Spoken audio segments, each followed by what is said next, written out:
Negara-negara global saat ini tengah dibayang-bayangi krisis pangan.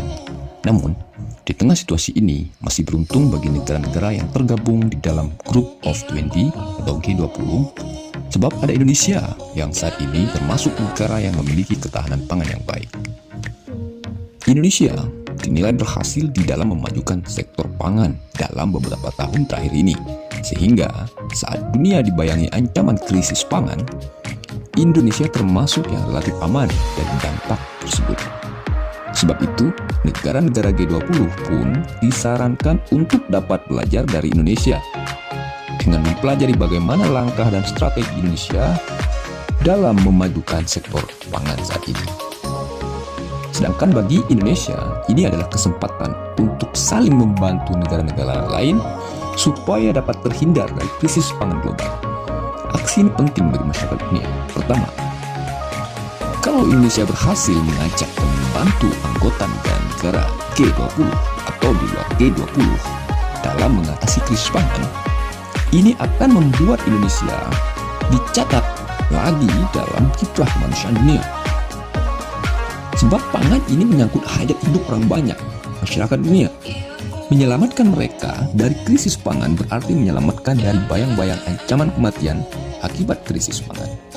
Ini tidak kalah penting dengan komitmen Indonesia yang lain, seperti isu perdamaian dan kemanusiaan. Kedua, seruan supaya G20 belajar dari Indonesia terkait memajukan sektor pangan di tengah ancaman krisis global, ini juga datang dari banyak pihak. Misalnya Badan Pangan dan Pertanian Dunia atau Food and Agricultural Organization (FAO) juga bersuara. FAO bahkan berharap besar bahwa Indonesia sebagai pemimpin G20 tahun ini agar bisa mengajak negara-negara G20 untuk bekerja sama demi mengatasi kerawanan pangan global. Menurut data FAO, saat ini ada 3,1 miliar orang di seluruh dunia yang masih tidak mampu di dalam membeli makanan yang sehat. FAO juga menyebutkan bahwa kelaparan terus meningkat. Tahun 2021 misalnya tercatat ada 828 juta orang.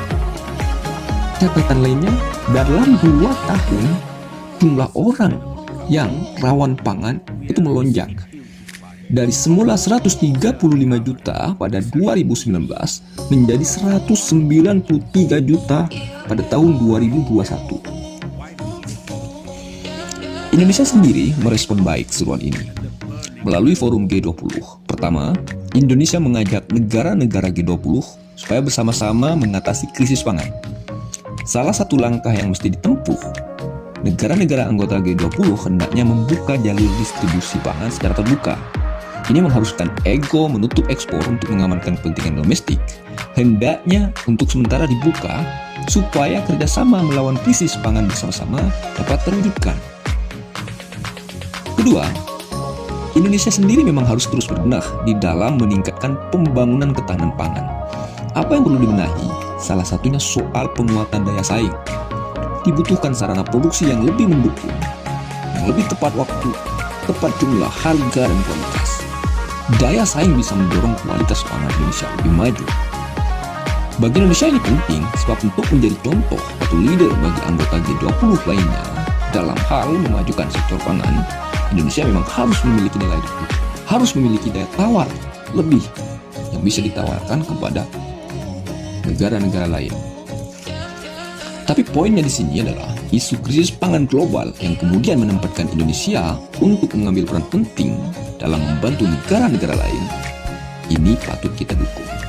Indonesia harus berbuat banyak untuk kemanusiaan dunia.